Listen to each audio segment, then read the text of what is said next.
It's a pleasure to be here today and to be able to speak with you.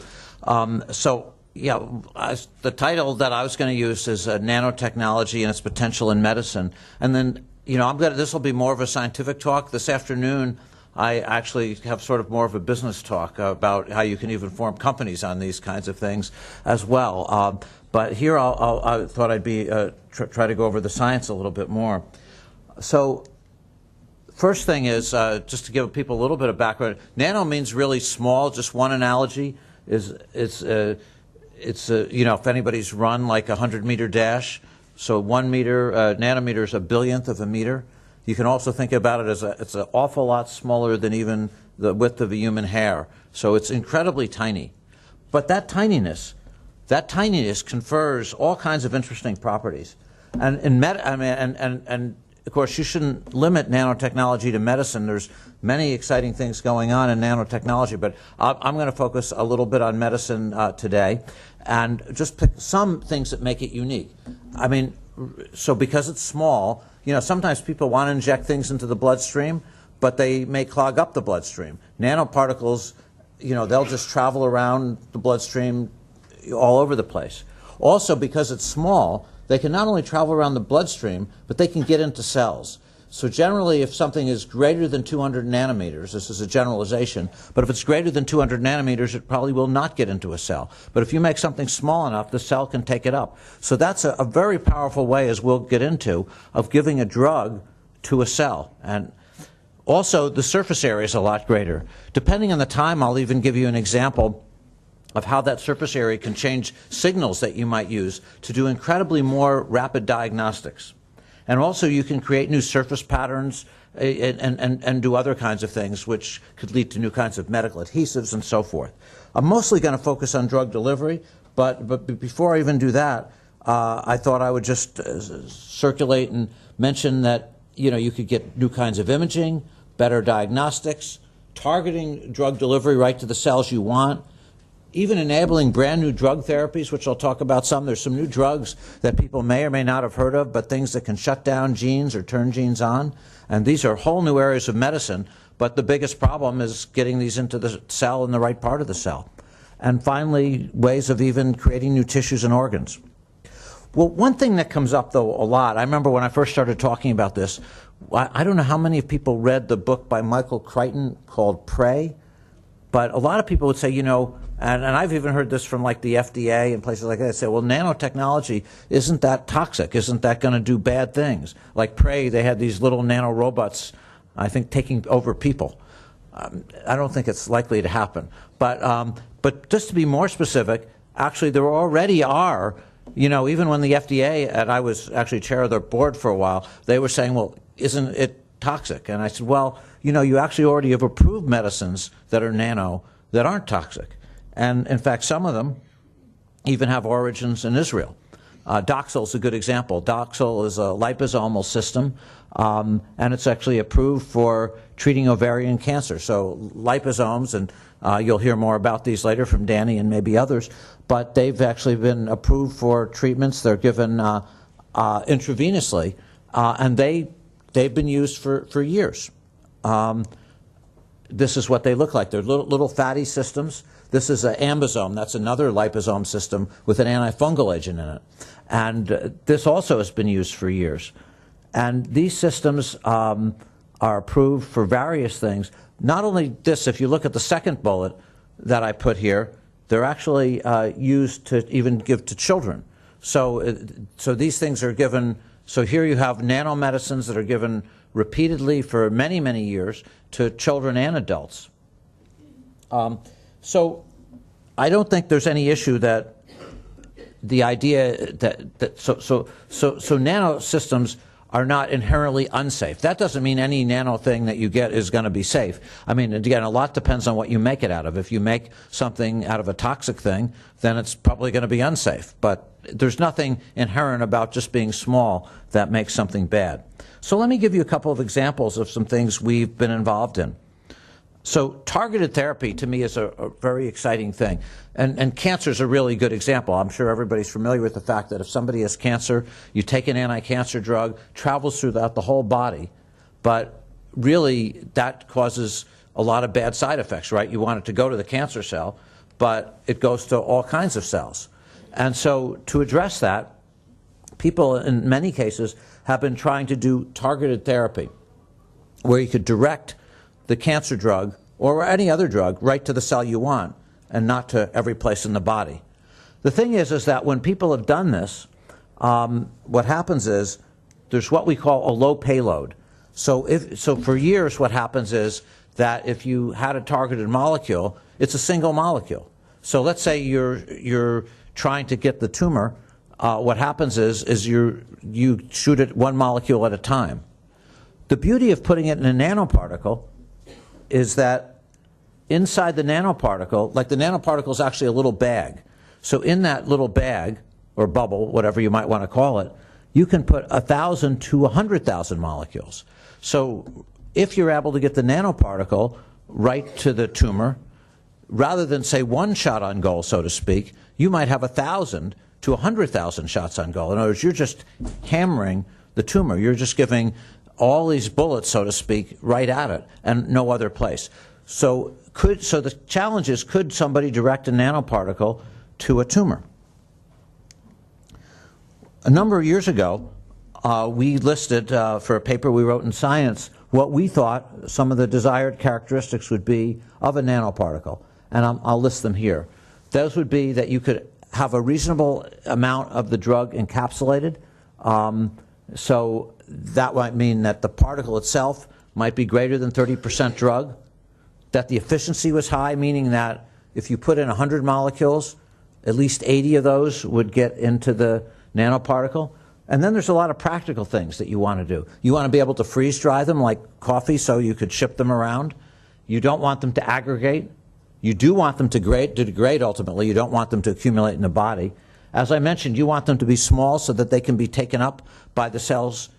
And finally, and this is actually a key issue, you don't want them to be rapidly cleared. Let me tell you what I mean by that. Whenever people take any particle and you shoot it into the body, you have cells called macrophages in the liver, and they eat everything. So somehow you have to figure out a way to stop that from happening. So about 20 years ago, we published this paper on a way to do that with polymers. We created nanoparticles with FDA-approved polymers like lactic glycolic acid, and on the outer shell, we put something like polyethylene glycol. I'm going to show you a video which will, in a few minutes, which will explain this a lot better than I'm probably doing. So don't worry if it's complicated, because the videos, which came on an American TV show, is pretty good. But the core is biodegradable, FDA-approved material, and then you could put whatever drug in you want. Now, this idea of putting the PEG on, the whole idea is that the polyethylene glycol takes up a lot of water. So see, the reason is normally a cell, like a macrophage, likes to eat a foreign particle because it sees something that's foreign. But if you take up a lot of water, well, water's not foreign, so it doesn't eat that up anymore. That's sort of the central idea. Now, oops.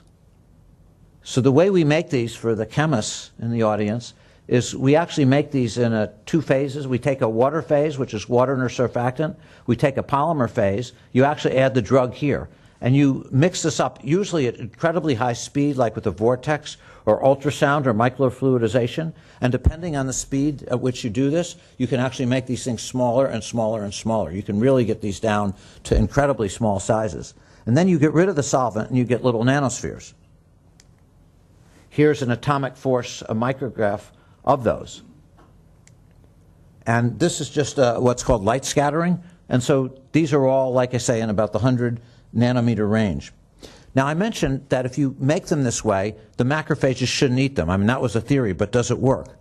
So what we did is we put an orange dye in these nanospheres. And when you put the orange dye in, let's say we look at the macrophages an hour after we do this. So if you don't put that polyethylene glycol on, you can see all the little orange dots eaten up by the macrophage. When you do put the PEG on, you see very few orange dots. Here's one here. And by the way, you can make it tougher and tougher for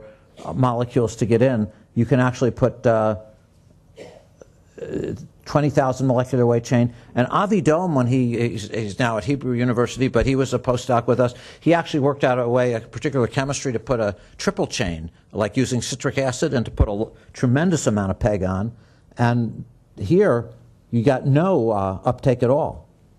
So by doing this, you can have a dramatic effect from having particles taken up almost all the time to essentially none at all. Now the next stage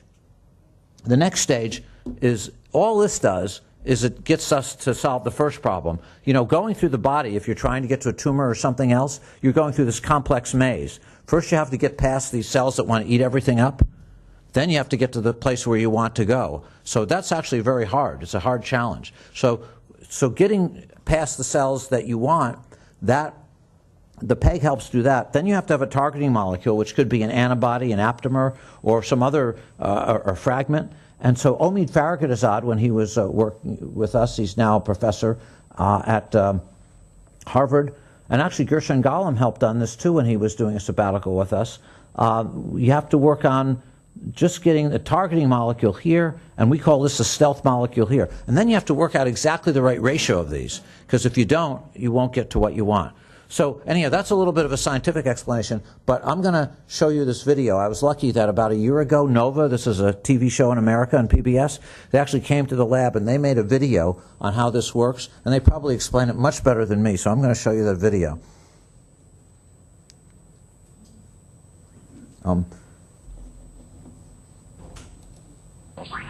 He starts with a nanoparticle of anti-cancer drug. That gets encased in a plastic that releases... We're just going to make it a little louder. Maybe too loud, but... Well, it's okay. Oops. So, where is that? What slide was it? You want me to... It's about... I'll tell you, I can tell you what slide. It'll be slide 16. Oops. Yes, that's it. Okay. He starts with a nanoparticle of anti-cancer drug. That gets encased in a plastic that releases... Sorry. Good. So now That's I won't good. do the same mistake again. He starts with a nanoparticle of anti-cancer drug. That gets encased in a plastic that releases the drug over time. That in turn gets a special wrapping that disguises the package as a water molecule to fool the body's immune system. And last but not least, the address where it should be delivered. A key that will only fit the lock of cancer cells.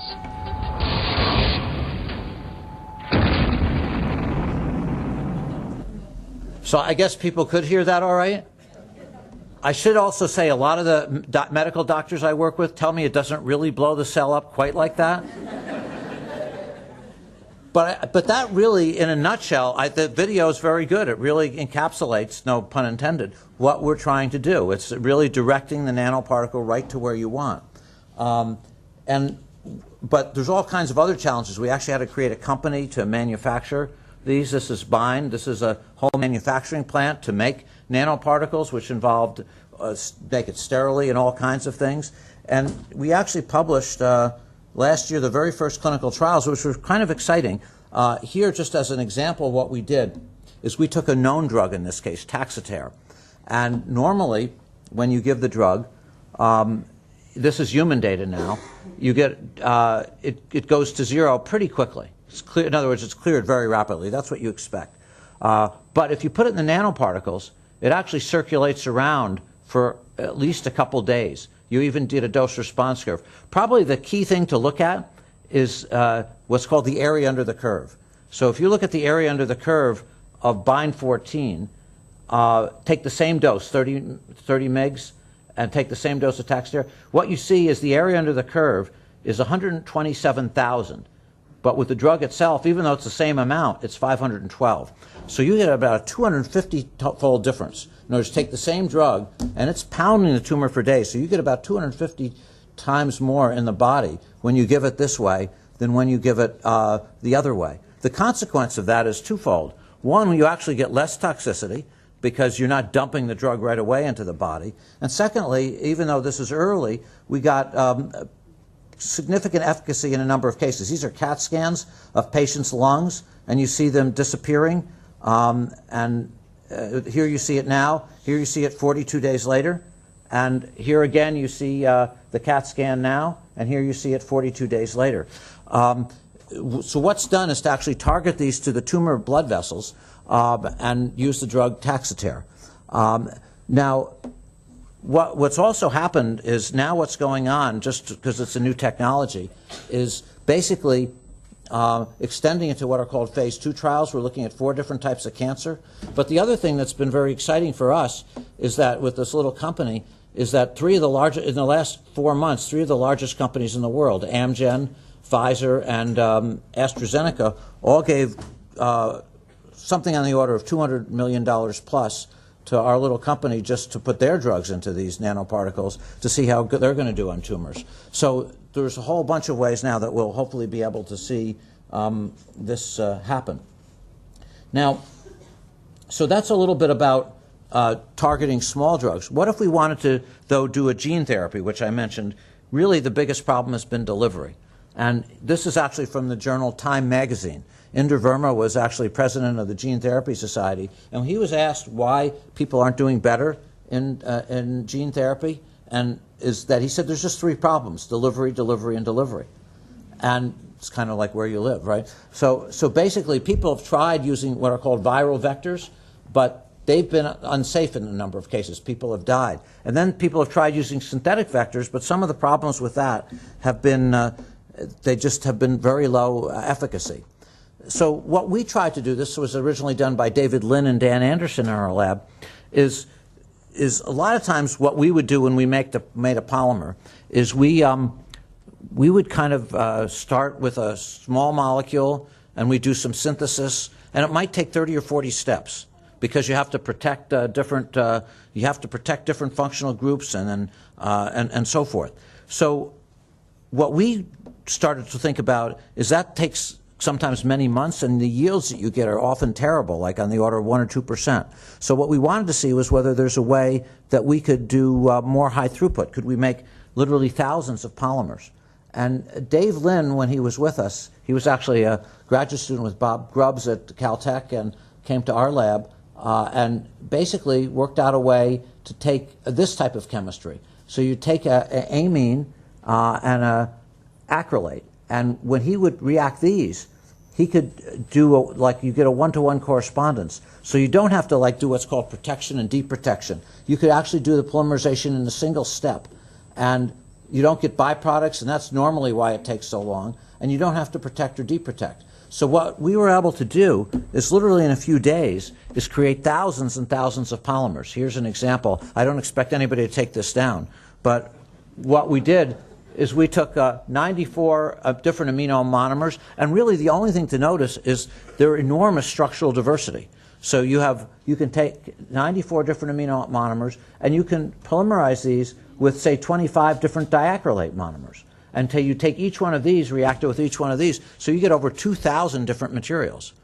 And the consequence of that is some of them end up working incredibly well. Here, for example, as we just did, we compared some of our polymers to known vectors, synthetic ones like polyethylene amine and adenoviral vectors, and we actually were able to make cells light up with our polymer much better than with either of these. Here we actually work with Rudy Anish, who is one of my colleagues at MIT and a stem cell expert, to see if we could change the function of a stem cell. And here we took another one of these polymers and were able to transfect the stem cell and human embryonic stem cell and change its character. And today these are being now explored for different types of cancer, and they're already on the market for different reagents. The other thing, though, that we thought about was that might help you, say, turn a gene on. What about turning it off? So in 2006, people may know the Nobel Prize was given for a discovery called siRNA, short interfering RNAs. And this is a very exciting basic discovery in the sense that this gave you the opportunity to shut specific genes off. One of the problems when you look at a lot of low molecular weight drugs is they're not very specific. They have many, many targets. The beauty of say, something like siRNA is you might be able to shut down a very, very specific target. So it's a very powerful approach, and you may be able to find new targets that regular drugs don't even work on. The problem is, again, nobody figured out a way to make it work therapeutically because they couldn't get it into cells. One of the things that people are doing is using liposomes. Liposomes, I mentioned earlier, they can get things into cells. But when we looked at this field, one of the things that we noticed was that even though liposomes have been worked on for about 50 years, there's probably only 40 or 50 different liposomes that have been used, 40 or 50 lipids that have been used. So one of the things we wondered about is using these kinds of high throughput approaches, whether we could greatly expand the number of lipids and maybe find some that would work really well for this particular purpose.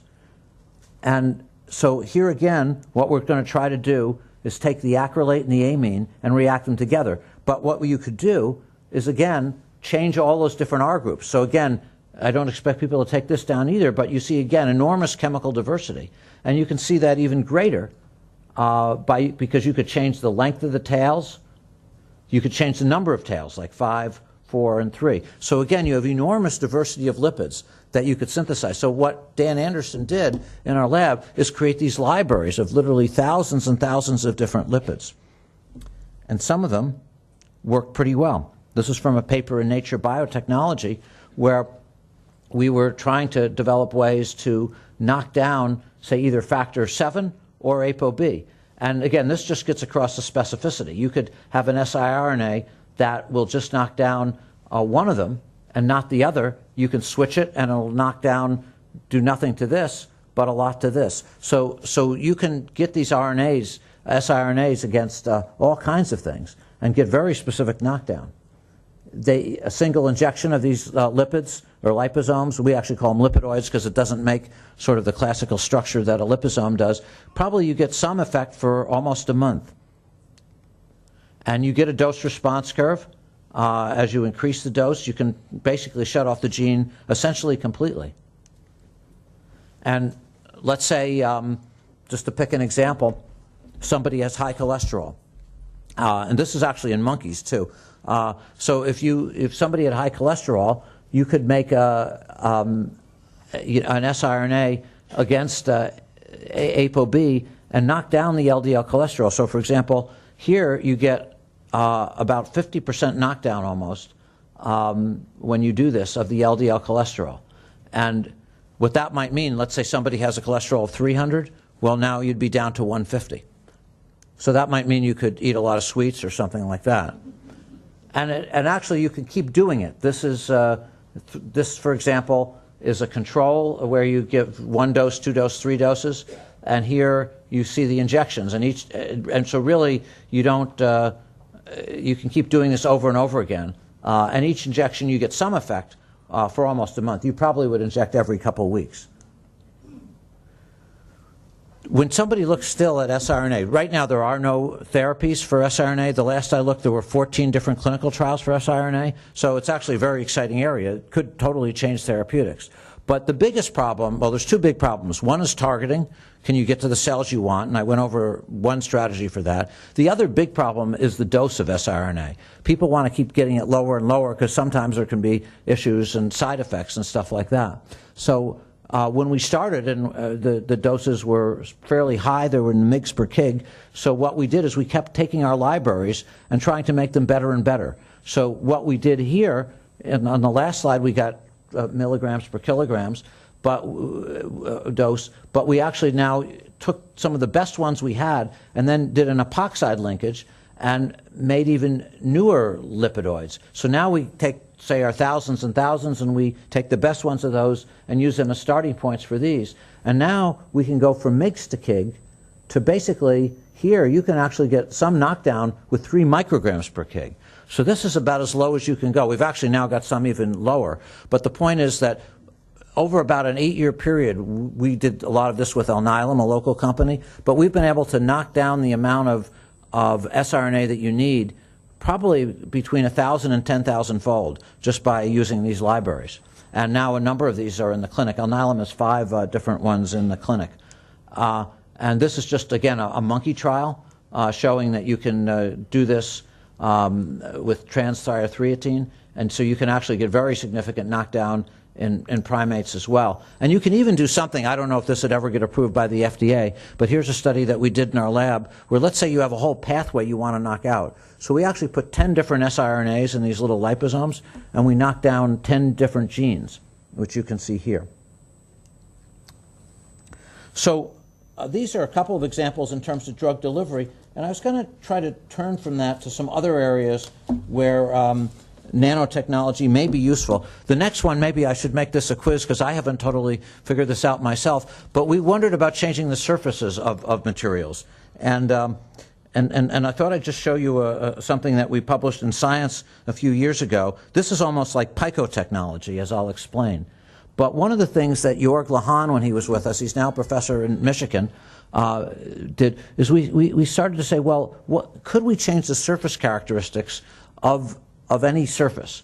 And the idea we had here is, let's say we have a surface and we put a single molecule on.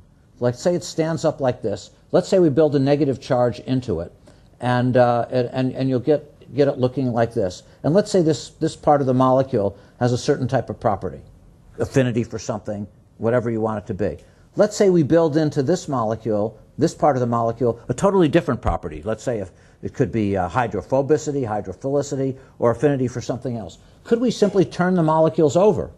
In other words, switch them from this state to this state by moving the charge of this surface from minus to plus. Could we do that? So what we did, just as a proof of principle, we designed some polymers, some molecules, where we had a monolayer, and we had these precursor molecules sticking up. And our thought, we actually did some calculations, was that we should make these bend over if we switch the surface. The problem is that these molecules don't bend over. And the reason they don't, just to give you an analogy, let's say we're in a helicopter looking at a forest. And if the trees are too close together, even if you chop them down at the bottoms, they're not going to turn over. That's what happens here. The branches are sort of too dense. So what we did is we calculated a density, and we chopped these basically off. So when you do that, you can now have the right density. And let me just show you a video showing what this does. You change the charge, it bends over, and now it'll bend back. And you can actually do that over and over and over again. The reason I call this picotechnology is if you look at the thickness or the height of one of these molecules, it's actually 1 nanometer. So actually it's going to be even less than that when they bend over. And this is just a study we did with Gabor Sommerjay's group at Berkeley, that you can use some frequency generation to show that you get totally different surface properties when you have the charge turned on and off over and over and over again. We did this probably 100 times. You can also, if you make it go from hydrophobic to hydrophilic, do that with contact angles. So here's the control, no change, but here is the experiment, and you can get a significant change by looking at contact angle changing over time. So that's like an example even of like picotechnology. And here again is another control I'm just going to show you. So I thought I'd just give you a couple sort of more thought things that we're looking at that some companies have done.